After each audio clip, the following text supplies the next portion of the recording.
بسم الله الرحمن الرحيم.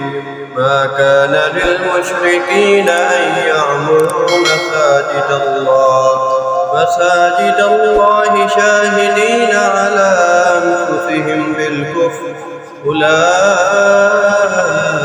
حبطت أعمالهم وفي النار هم خالدون. إنما يعمر مساجد الله من آمن بالله واليوم الآخر وأقام الصلاة وآتى الزكاة ولم